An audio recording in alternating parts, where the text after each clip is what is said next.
Lawrence का नाम लेते ही पप्पू यादव को क्या हो गया? क्यों मांगने लगे सुरक्षा? क्या नींद में लिया था लॉरेंस का नाम? क्यों बदल गए सुर? पहले कहा 24 घंटे में लॉरेंस जैसे 2 कौड़ी के गैंग को मिटा दूंगा। अब सुरक्षा घेरे में चलने की आई तस्वीरें। पप्पू यादव आखिर है कौन? लॉरेंस और पप्पू में कौन है ताकतवर? क्या लॉरेंस को छेड़कर पप्पू फंस गए? पप्पू बिहार के बाहुबली, लॉरेंस का देश भर में नेटवर्क। बाबा सिद्दीकी की हत्या के बाद लॉरेंस बिश्नोई का नाम आया तो किसी ने जुबान नहीं खोली।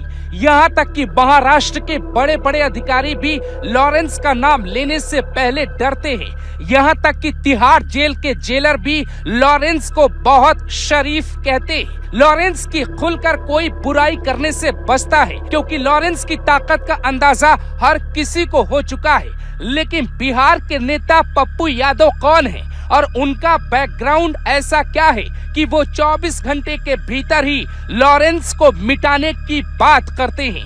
लेकिन सोशल मीडिया पर पिछले कुछ घंटों से पप्पू यादव की अलग अलग तस्वीरें वायरल हो रही है। दावा किया जा रहा है कि लॉरेंस पर बयान तो दे दिया, लेकिन उसके बाद वो सुरक्षा घेरा लेकर बाहर निकल रहे।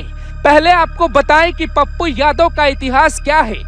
आखिर उन्होंने किस आधार पे लॉरेंस जैसे ताकतवर गैंगस्टर को मिटाने की बात कही है, उसमें कितनी सच्चाई है? उसके पहले सुनिए कि साबरमती जेल में लॉरेंस का आज भी कितना जलवा बरकरार है। मीडिया रिपोर्ट्स के मुताबिक लॉरेंस 1.5 साल से साबरमती जेल की हाई सिक्योरिटी में कुछ इस तरीके से है कि कोई मिलने नहीं गया, और मिलने गया तो प्रशासन ने मिलने ही नहीं दिया। पेशी भी वीडियो कॉन्फ्रेंस से करवाई जाती है, यानी कि पुलिस लॉरेंस को बाहर नहीं निकाल पाती है। बाबा सिद्दीकी मर्डर में जब नाम आया तो लॉरेंस की जेल की सिक्योरिटी की चर्चा भी देश में छिड़ गई। 10 कमरों की सेल और लॉरेंस उसमें अकेले ही रहता है। साबरमती जेल के जिस हिस्से में लॉरेंस रहता है वो कोई 6 बाई 6 के कमरे में नहीं, न ही अंडा सेल में रखा गया है, बल्कि 10 कमरों की सेल में लॉरेंस को अकेले रखा गया है। साबरमती जेल के 2 हिस्से हैं, एक नई जेल और दूसरी पुरानी जेल। लॉरेंस को पुरानी जेल के हिस्से में रखा गया, उसमें 10 कमरे हैं, इनमें सिर्फ लॉरेंस ही रहता है। बड़ी बात यह है कि जितनी सिक्योरिटी साबरमती जेल के लिए लगाई गई है उससे कहीं ज्यादा लॉरेंस की सिक्योरिटी के लिए अलग से लगाई गई है। लॉरेंस की ताकत का अंदाजा साबरमती जेलर को कुछ इस तरीके से है कि पेट्रोलिंग टीम को लगातार बदला जाता है, गार्ड्स को भी बदला जाता है, यानी पुलिस अपने ही कर्मचारियों पर यकीन नहीं कर पा रही है। लॉरेंस को एक कमरा दिया गया है जिसमें वो बिस्तर लगा हुआ है, उसे जेल का ही खाना दिया जाता है। यहाँ किसी भी बाहरी व्यक्ति को आने की परमिशन नहीं मिलती। अगर कैदी से उसके किसी परिचित को मिलना भी होता है तो वो उसे वीडियो कॉन्फ्रेंस के जरिए मिलवाया जाता है। यहाँ तक कि लॉरेंस के वकील को भी अंदर जाने की परमिशन नहीं है। फिर सवाल उठता है कि लॉरेंस ने बाबा सिद्दीकी की पूरी कहानी कैसे रची।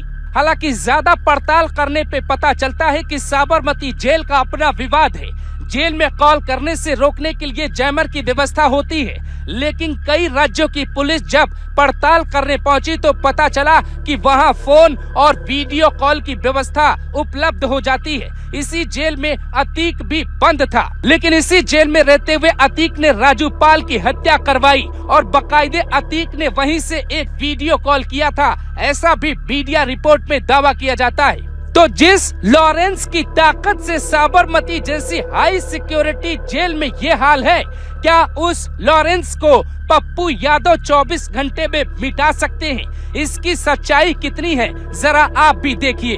1990 में पप्पू यादव पहली बार विधायक बने, फिर 6 बार लोकसभा के सदस्य रहे। 1991 में और 1996 और 1999 भी वो निर्दलीय सांसद बने। 2004 में लालू प्रसाद यादव की पार्टी आरजेडी से टिकट मिला और मधेपुरा से सांसद बने। 2014 में आरजेडी से मधेपुरा सीट से चुनाव लड़े, फिर 5वीं बार सांसद बने। 2019 में अपनी पार्टी बनाई लेकिन चुनाव हार गए। 2024 के लोकसभा चुनाव में पूर्णिया से फिर निर्दलीय चुनाव लड़े और जीत गए। पप्पू यादव बिहार के रॉबिन हुड कहे जाते हैं, लेकिन क्या लॉरेंस को मार पाएंगे, ये सबसे बड़ा सवाल है। पप्पू यादव को आप अक्सर बाढ़ पीड़ितों की मदद करते हुए देखेंगे, कभी बाढ़ में खड़े होकर तो कभी ट्रॉली पे बैठ के लोगों की मदद करते हैं। लेकिन क्या पप्पू का यही इतिहास है? ऐसा कहा जाता है कि बिहार में शायद ही कोई गुंडा बदमाश होगा जो पप्पू यादव से न डरता हो, लेकिन क्या सच में वो इतने बड़े बाहुबली हैं कि लॉरेंस तक पहुंच जाएंगे? जरा ये कहानी भी सुनिए। बिहार की सियासत में आनंद मोहन और पप्पू यादव कभी एक दूसरे के जानी दुश्मन हुआ करते थे, जिनकी अदावत के किस्से सीमांचल और कोसी के इलाके में ही नहीं बल्कि पूरे बिहार में गूंजा करते थे।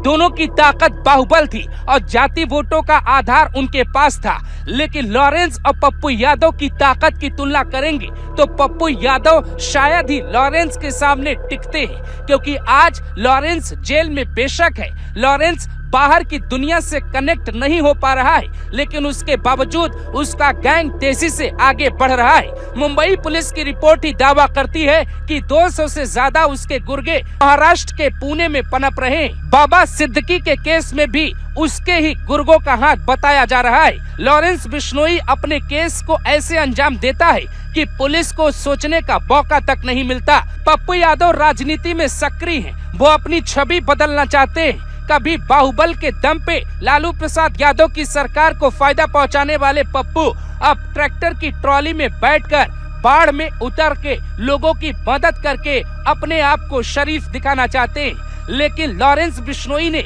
जब एबीपी न्यूज को इंटरव्यू दिया था तो अपना एजेंडा साफ बताया था, राष्ट्र के सामने कोई आएगा तो वो उससे निपट लेगा। लेकिन पप्पू और लॉरेंस की तुलना करना क्या सही है? क्या लॉरेंस के सामने पप्पू का कद है? ये जवाब जनता को तय करना है।